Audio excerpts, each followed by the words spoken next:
dirigentes, en esto destaco la férrea postura del querido amigo Mario Raúl Negri, el diputado Luis Petri y demás, que han sido realmente contundentes en aclarar que no va a haber una reforma, una media sanción del Senado votada tan fácilmente, porque se va a intentar, siempre hablando dentro del sistema, ¿no? Cuando hablo de oposición me refiero a los recursos que nos brinda tanto la Constitución como el derecho parlamentario para oponernos a este tratamiento. Así que si la reforma o el proyecto sancionado por el Senado de la Nación es inoportuna, es innecesaria, es monocolor, tiene un solo tinte partidario y el gobierno o el oficialismo, me gusta decir el oficialismo, no tuvo siquiera la idea de ceder algunas cosas para que la oposición se sumara, generó más de una sospecha. Y ya yendo para finalizar, así posibilitamos algún intercambio de opiniones, algunos hechos que deben ser tenidos en cuenta. Cuando uno analiza un proyecto de esta naturaleza, viniendo de las máximas autoridades del Estado, tiene también la obligación, no solo como dirigente, sino también como militante, si puede hacerlo, y gracias a Dios todavía en el país se puede comparar y mirar otros hechos que ocurren alrededor en este caso, del hecho principal, que es el denominado. Fíjese que hasta la denominación se torna relativa, reforma judicial. En esta suerte de poder ejecutivo bicéfalo, ustedes me entienden lo que quiero decir con bicéfalo, el doctor, el gran maestro nuestro del derecho constitucional, el doctor Daniel Sarsay, ha dicho que de hecho se ha instaurado en la República un sistema vicepresidencial reformando la Constitución de hecho. Bueno, es también una ironía para reconocer que la vicepresidenta de la Nación tiene, o parece que tiene, o la voz muy alta, o facultades impresionantemente amplias para conducir ciertos aspectos del Estado. Y un poquito de breve historia. Recuerden cuando asumió el gobierno de los Fernández. 10 de diciembre de 2019, reconocemos la situación complicada que se dejó en nuestra administración anterior. Se vota antes de finalizar el año 2019 una ley amplísima de emergencia en todos los órdenes. Se le conceden facultades delegadas al Poder Ejecutivo de amplio contenido, prácticamente muchísimas que por supuesto todavía detenta, o sea que las tiene desde diciembre del 2019. En plena emergencia, el Ejecutivo hace uso de esta herramienta que le brinda la Constitución, prevista en el inciso tercero del artículo 99, que son los decretos de necesidad y urgencia. Una incorporación polémica de la reforma de 1994, sobre la cual he escrito bastante y también está a disposición.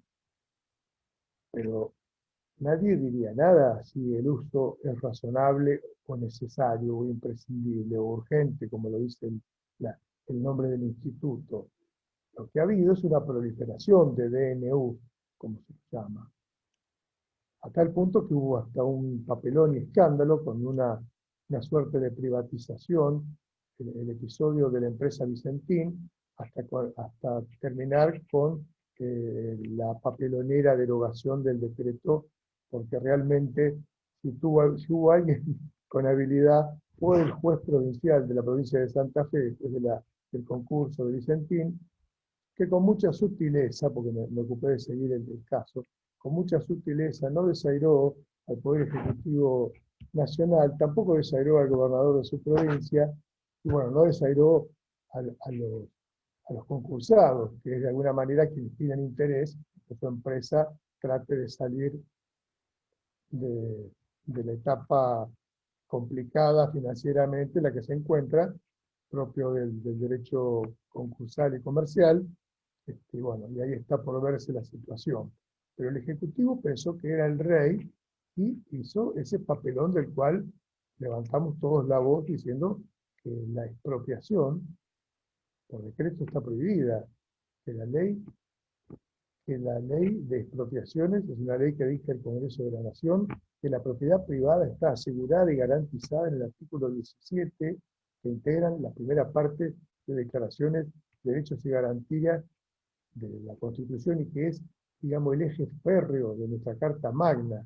Es aquello que no podían los constituyentes modificar en el 94. Lo hicieron con una sutileza jerarquizando los tratados internacionales, pero nunca podían reducir o restringir esos derechos, por los cuales está el derecho de propiedad. ¿Qué pasa con todo esto? ¿La ciudadanía se queda quieta y callada? Pareció al principio. En esto hago un mea culpa, dado donde ejerzo mis funciones. El Congreso recién se reunió en sesión virtual el 13 de mayo, exactamente 60 días después comenzaba el aislamiento social obligatorio y pandémico, el ASPO. ¿Qué hizo? Que comenzó a resistir. En Vicentín nos demostraron los vecinos de Rafaela y los vecinos de la localidad de Avellaneda que no estaban de acuerdo, que salieron a la calle. Y el intendente, que es de la Unión Cívica Radical, de esa localidad, se mandó un discurso diciendo que no nos iban a arrebatar una empresa que estaba forjada por familiares y descendientes con 90 años de arraigo en la localidad. Toda una muestra de pertenencia. Hubo otras más cívicas, fueron 2 o 3, que ninguna de ellas, esto es importante, ninguna de ellas la oposición explícitamente, y menos la Unión Cívica Radical, llamó a esa resistencia. Siempre cuidadoso nuestro partido en resguardar las instituciones republicanas, porque siempre, también, con estas causas nobles, siempre hay que ver quién es el abanderado, y no sea cosa que alguien antisistema se cuele por ahí y pretenda arribar a otra clase de solución. En esas marchas cívicas, tanto a nuestros partidos de oposición como al oficialismo, le marcaron una nota, le marcaron una luz roja, que era, señores, ojo, que tienen todas las herramientas legales que les hemos dado, les hemos votado, de parte del Poder Legislativo, para que conduzcan como puedan, de la mejor manera, la emergencia que deriva de la pandemia, pero también sepan que los tenemos que controlar, que los vamos a controlar. Ese los vamos a controlar tiene una doble cara. Nuestro Congreso de la Nación, nuestro Poder Legislativo, no es el mejor ejemplo del control. Sí lo es, por ejemplo, las Cortes y el Poder Legislativo español, que han asistido a ese Congreso muchísimos ministros y el presidente del gobierno español en toda la pandemia, muchísimas veces, porque todos los días los vemos dando explicaciones, no solo el ministro de Salud, sino los demás funcionarios y demás.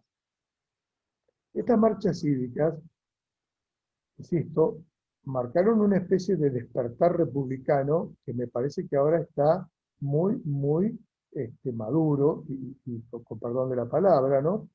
Maduro con mayúsculas, pero no es un mal, no es una mala, no es un mal rebrote de recuperar el ejercicio de los derechos cívicos, siempre dentro de los canales de lo que significa un derecho de petición a las autoridades dentro de un reclamo pacífico. Nadie está alzándose contra ningún poder.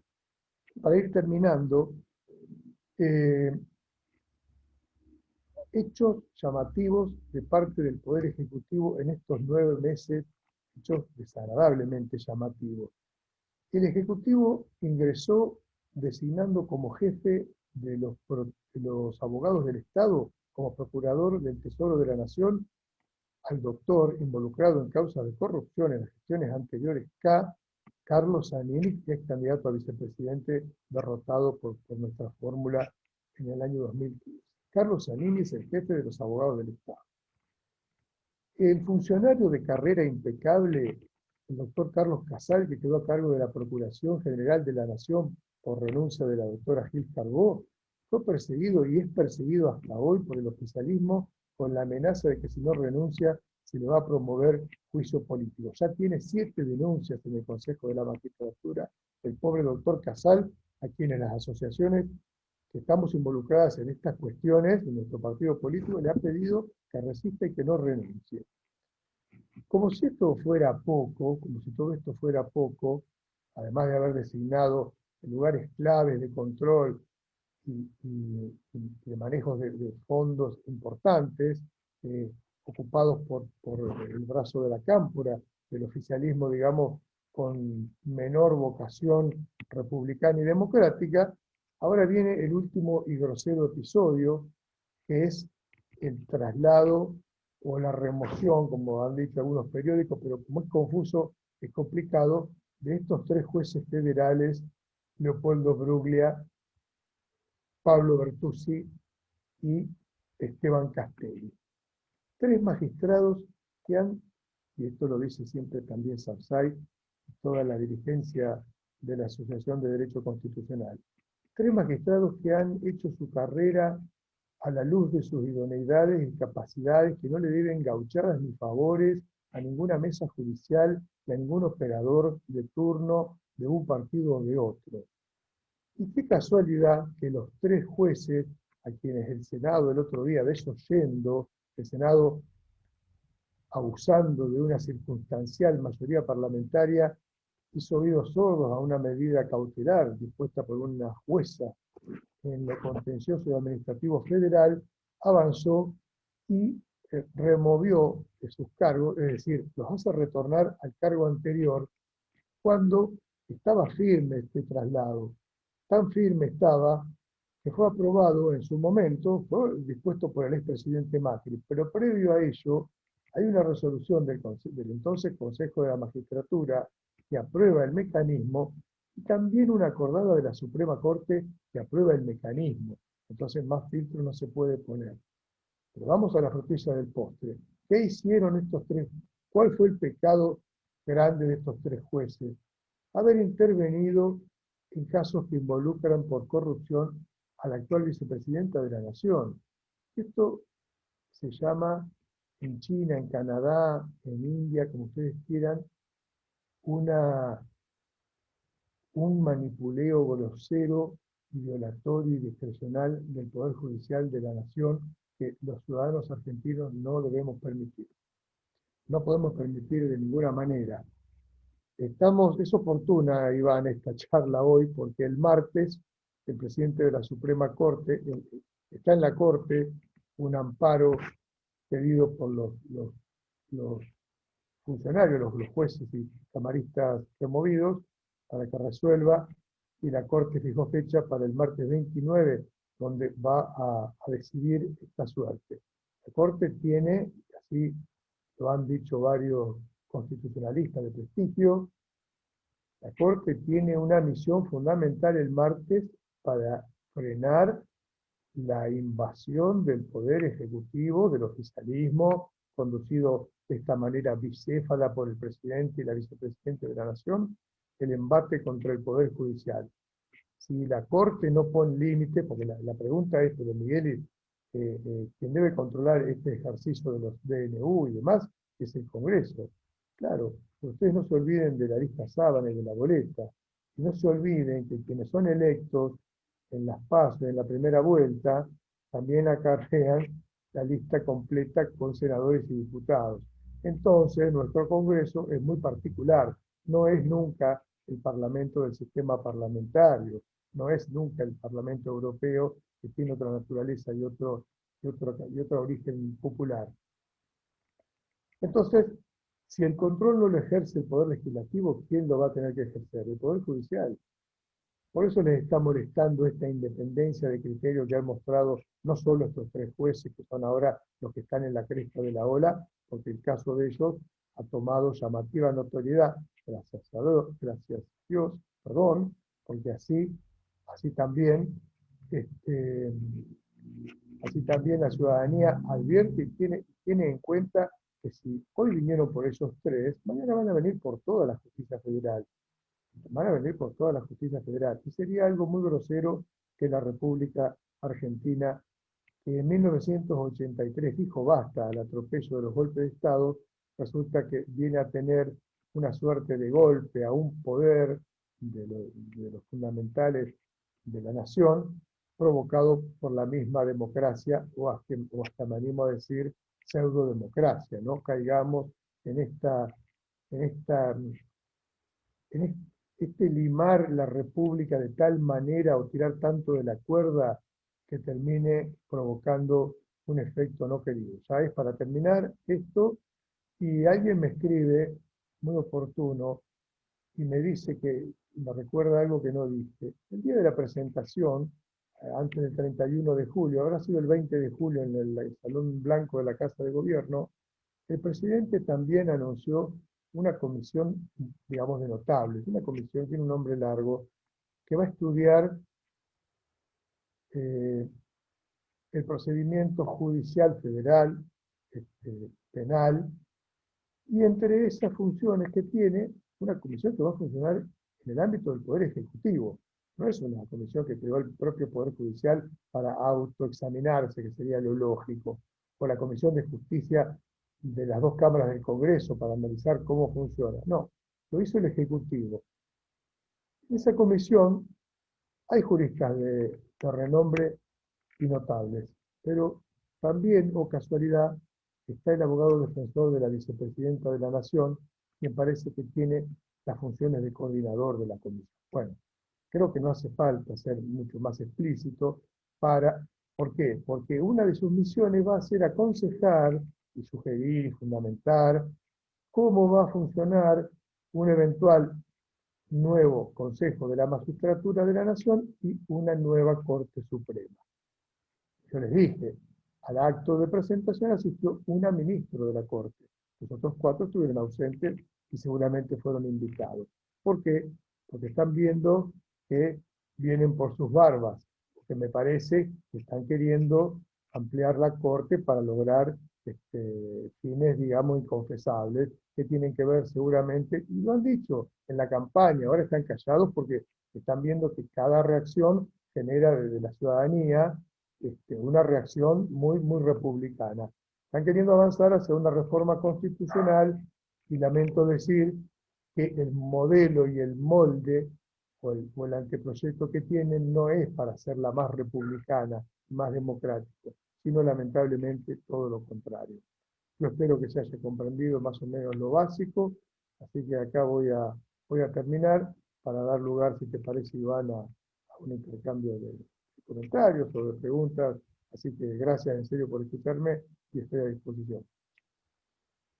Bueno, Néstor, nada, en primera instancia, clarísimos los conceptos, la verdad, muy al llano para aquellos que todavía no estamos tan empapados de estas cuestiones jurídicas, entendible para todos.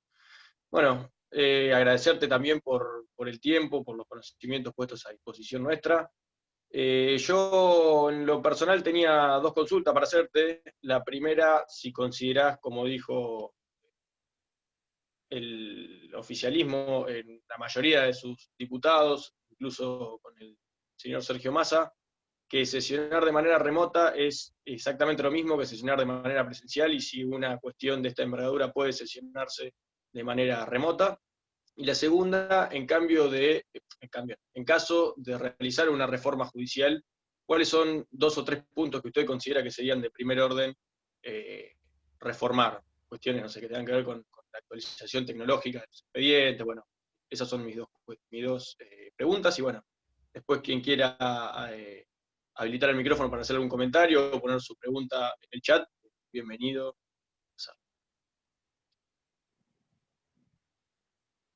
Bueno, sí, no, efectivamente sesionar de manera virtual no es igual que presencialmente. De la misma manera, ¿para qué se instauraron los juicios orales? ¿Por qué se cita el juez ante la duda o a pedido de parte o de oficio cita una audiencia entre las partes? Quiere ver en la cara cuando alguna opina o pronuncia su argumento. Quiere ver cómo reacciona el otro. Y en el recinto también queremos ver cómo opina el otro, cómo reacciona cuando decimos nuestro argumento, si nos está escuchando, si no, cuál es la inmediatez con la opinión. Y además, de manera habitual y normal, se piensa en un cuerpo colegiado donde todos sus integrantes se ven la cara y comparten, digamos, la reunión e intervienen simultáneamente, ordenadamente. Para eso hay alguien que la preside, ordena, que es el moderador de la reunión, que es el presidente de la Cámara, y claro que no es lo mismo. No quedó otra salida, no quedó otra salida. Esto se discutió muchísimo y hay constitucionalistas, incluso hay legisladores de mucha trayectoria, como por ejemplo el ex senador de la Nación y ex presidente de la Constituyente del 94, el doctor Eduardo Menem, que fue senador 22 años, está totalmente en contra de que el Senado y la Cámara de Diputados hayan habilitado protocolos para sesionar por lo menos semipresencialmente. Bueno, sí, no es lo mismo, pero Iván, prefiero que el Congreso funcione así a que no funcione, o por lo menos en algunos temas que funcione de esta manera. Y en esto Negri ha tenido que ver. Negri fue el que frenó y dijo, no, proyectos como el análisis de las cláusulas de reajuste de los saberes de los jubilados, un tema de fondo que hace al bolsillo, a la farmacia, a la heladera del jubilado, no se puede considerar con equívocos de que resulte algún dato aquí, erróneo o mal interpretado de manera remota, sino que hay que tratarlo en el recinto o en el lugar adecuado. Se habla del Centro Cultural Kirchner o del Teatro Colón para tomar las precauciones respecto a la distancia. Así que bueno, esa es la primera parte de la respuesta. No creo que sea lo mismo, pero es el recurso que tenemos. Sí me parece bien que el presidente de cada Cámara tenga la obligación de buscar el acuerdo de casi todos los bloques. El radicalismo interpretó que el acuerdo de los bloques es de todos. No me parece mal para un caso de emergencia. ¿Por qué? Porque esto es una fórmula general.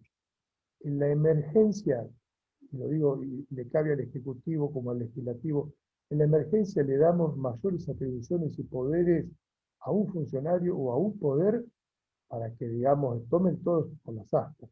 Pero la doctrina constitucional, la mejor doctrina, dice que a mayor cantidad de atribuciones, mayores controles. A mayor atribución, mayor control, no menor, no menor, todo lo contrario. Que bueno, si no, estamos en la época de Rosa, estamos con la suma del poder público en 1840, Exactamente. 1845. Y realmente creíamos superada esa etapa. El otro aspecto de la pregunta tuya tenía que ver con qué veía yo aspecto negativo no, ¿qué resaltaría de una eventual reforma judicial? ¿Hace falta? Claro que hace falta, porque este es un poco la zanahoria delante del burro. La sociedad no reaccionó mucho al principio, me animo a decir, porque sabemos todos, y especialmente los abogados, que hace falta reformar los procedimientos y las cuestiones de forma y de fondo que hacen al servicio de justicia. Para el servicio ordinario, a la justicia de todos los días, el tema de edilicio, el tema de los recursos, el tema que vos dijiste bien, el soporte digital para los expedientes y el papel, las cuestiones de seguridad, las cuestiones informáticas, la celeridad de los procesos, los trámites cautelares y demás. Bueno, ¿vieron la oleada de usurpaciones que hay en la provincia de Buenos Aires? Esto es Poder Judicial de la provincia de Buenos Aires, pero uno desde la Nación podría hacer algo también. No se puede mirar para el costado. Esto no es un problema de Kicillof, ni siquiera. Es un problema nuestro, porque nos están usurpando las propiedades que tenemos nosotros, las personas de carne y hueso que hemos comprado con esfuerzo, su propio terrenito y demás, las casas, los demás aspectos de la vida común. Así que creo que sí, que hay que hacerla, pero hay que hacerla quizá en un momento, o por lo menos de que parezca de normalidad. Que alguien me dirá, Miguel, dice hace 100 años que estamos fuera de la normalidad.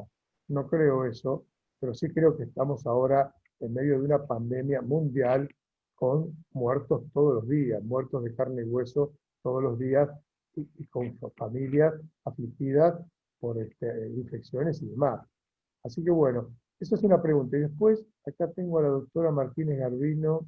No, sí, ella me dice, sí, si la Corte no podría desandar la acordada anterior convalidando el traslado. Y sí, sin caer en el desprestigio, decía ella. Claro, va a pagar un alto costo la Corte, porque es la misma Corte, es la misma integración. No es que hubo algún cambio circunstancial, es decir, alguien va a cambiar su voto, va a tener que encontrar argumentos sólidos, que por supuesto los hay. Siempre tenemos media biblioteca de cada lado, pero, pero bueno, tengo la esperanza de que la Corte este, eh, le dé un gesto a la República, así que esperemos que así sea. Hay una pregunta de Silvina País, que si tiene perspectiva de género el proyecto de reforma judicial, ¿será suficiente para revertir la estructura patriarcal de la justicia? Por supuesto que hace falta, pero considero que no es el momento. Bueno, con respecto a la cuestión de género, eh, es un tema que merece ser examinado con detenimiento. ¿Por qué? Porque se trata de evaluar la idoneidad y las condiciones del candidato para ser juez. Yo recuerdo un decreto del expresidente Kirchner, el decreto 222/2003, donde el presidente postulaba que para integrar la Corte Suprema había que tener en cuenta el origen del candidato, el origen territorial, y la cuestión de género. Y honestamente, y espero que nadie se ofenda, la Corte está integrada hoy por mujeres, como estuvo desde el año 2003 hasta acá, por varias de ellas.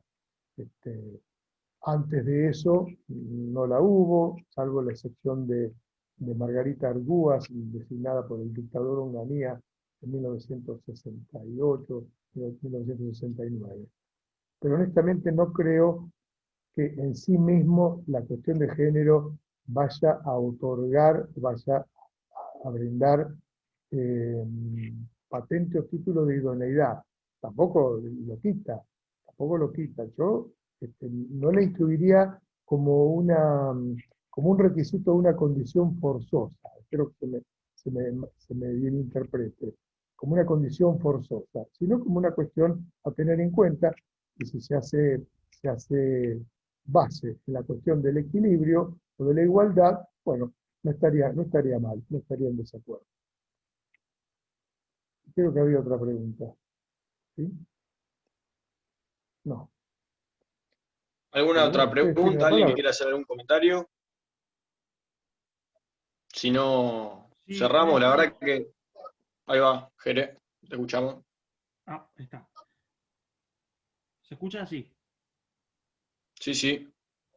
No, ¿qué opinión tenés vos, Néstor, cuando aparecen distintos archivos de Alberto Fernández antes de ser candidato a la presidencia? Estamos hablando en el periodo 2016, ya cuando él aparecía más opositor, digamos, de una manera, se había ido del espacio de Massa, pero ¿qué opinión tenés vos de esos archivos que aparecen, por ejemplo, hablando de los integrantes de la Corte Suprema, que él dice en un momento tienen que ser 5, hoy avalaría una mayor cantidad de los integrantes? ¿Qué opinión tenés vos en cuanto a la integración de la Corte? ¿Deberían ser 5? ¿Deberían ser más como fue en la década de los 90, que eran 9?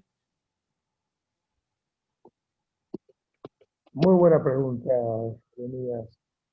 Eh, a ver, creo que el Alberto Fernández que dice la verdad y el que le creo no es al de ahora, es al de antes.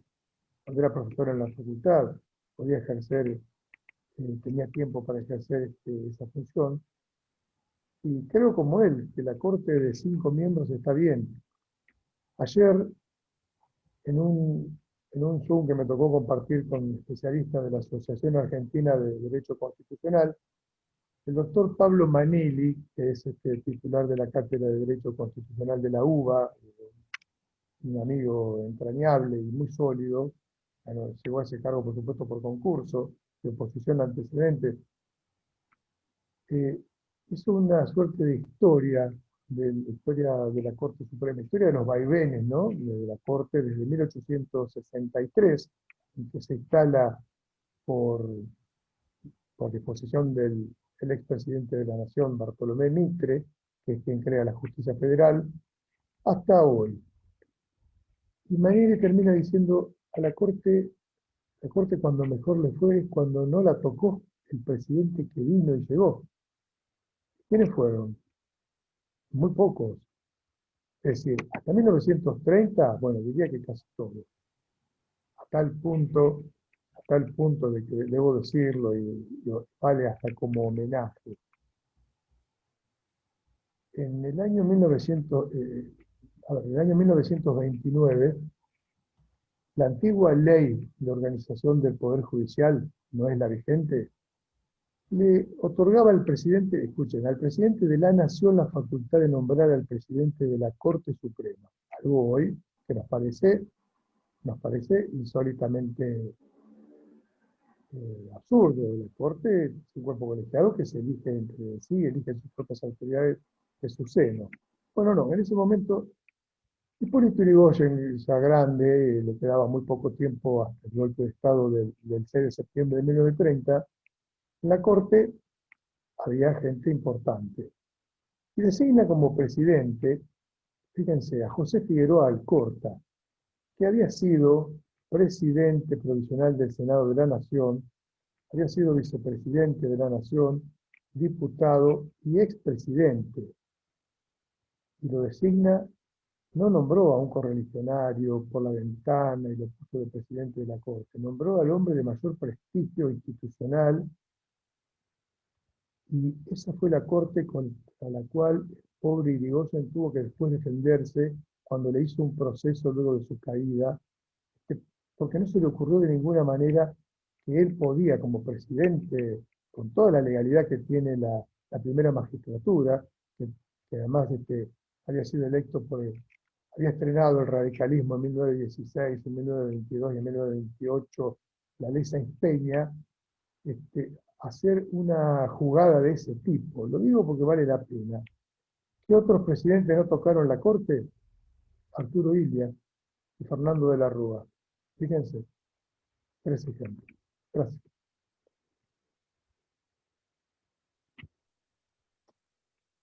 Después hay otra pregunta. Fabián, ¿ves a la sociedad preparada para pasar a un sistema parlamentario o somos incorregiblemente presidencialistas buscando un líder paterno o materno?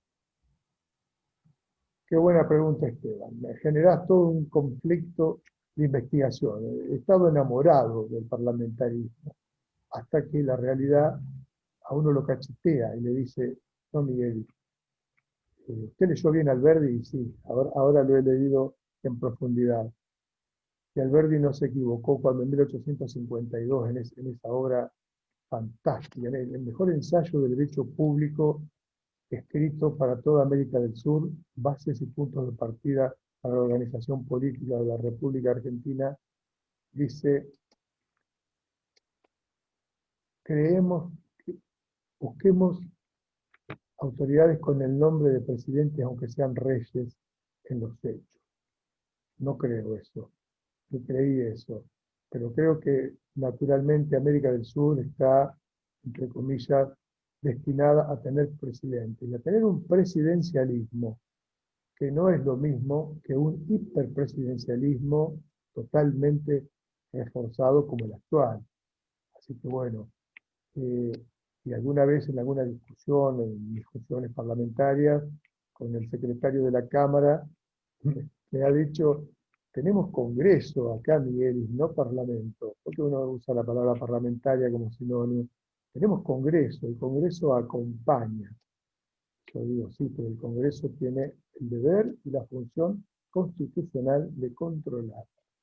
El Congreso debe legislar y controlar, para eso fue elegido. Así que bueno, creo que no. La respuesta para concluir, Esteban, creo que no. Que incluso me lo ratificó un hombre de estatura. Rodolfo Terraño, que es miembro de la Academia de Ciencias y las Artes de los Estados Unidos de América, que vivió en Londres mucho tiempo, exiliado luego de estar en Caracas.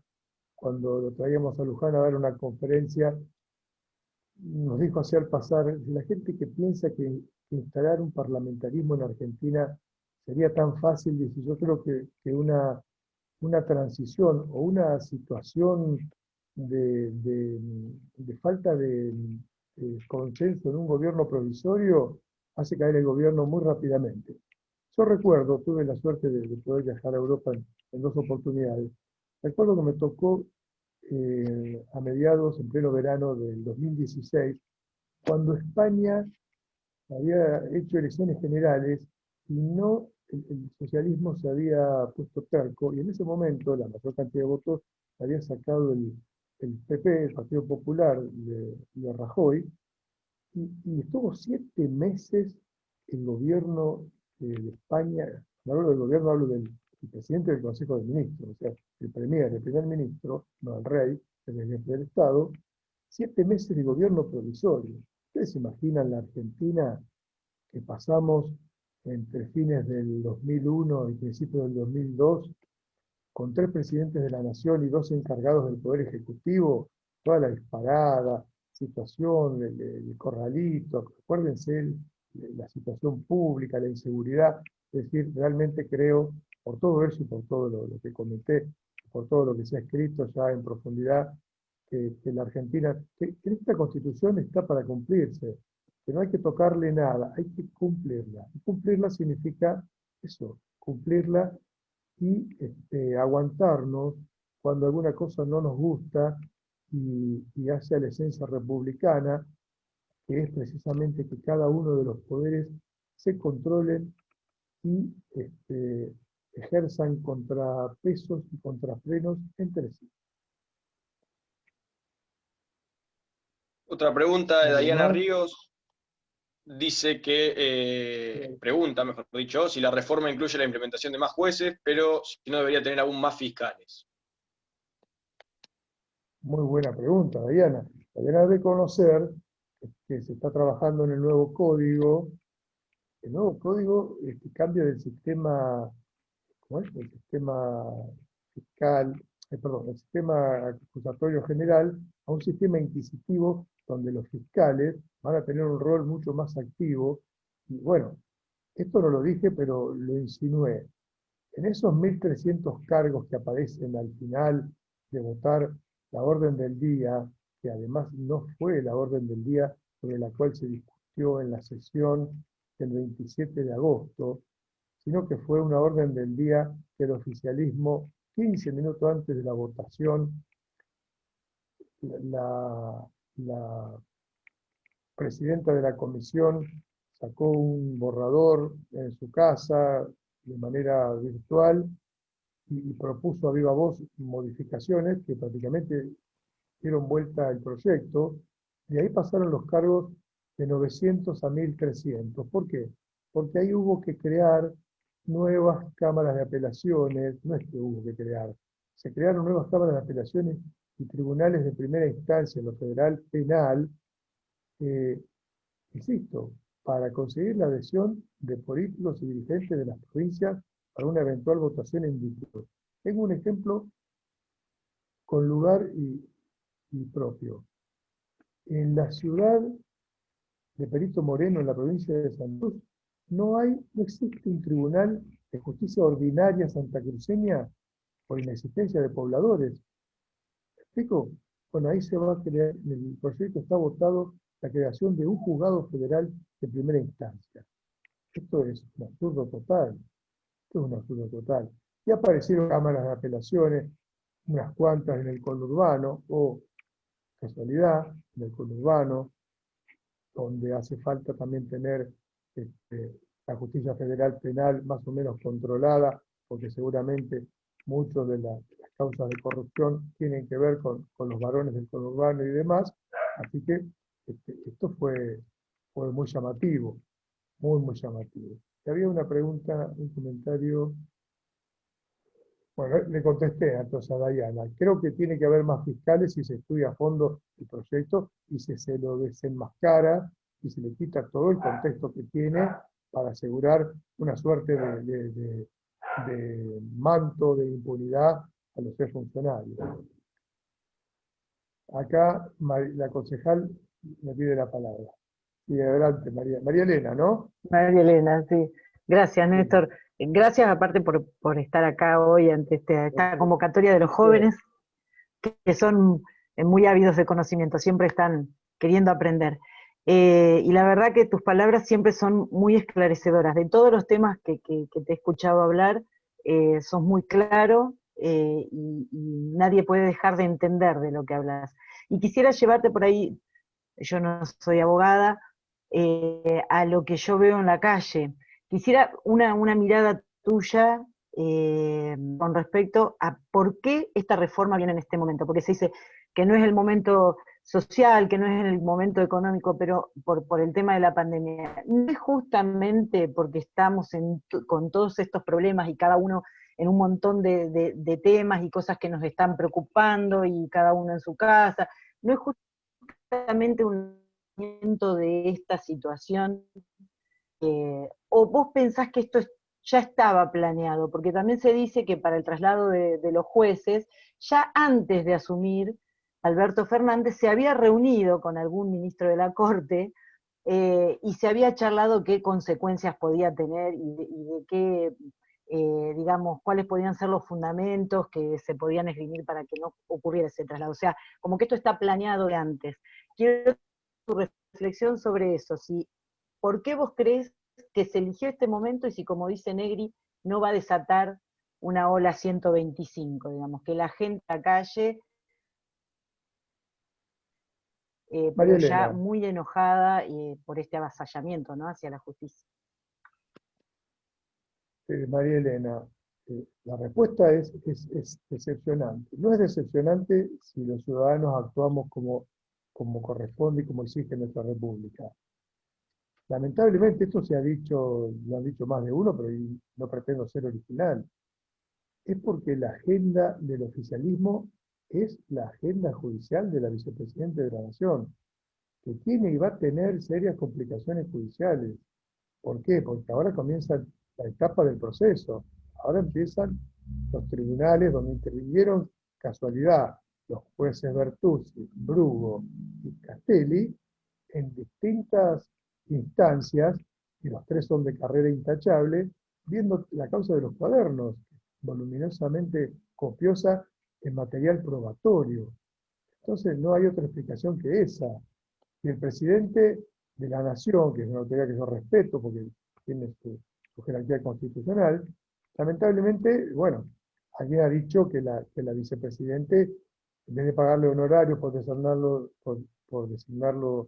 su defensor, le pagó con la presidencia de la Nación.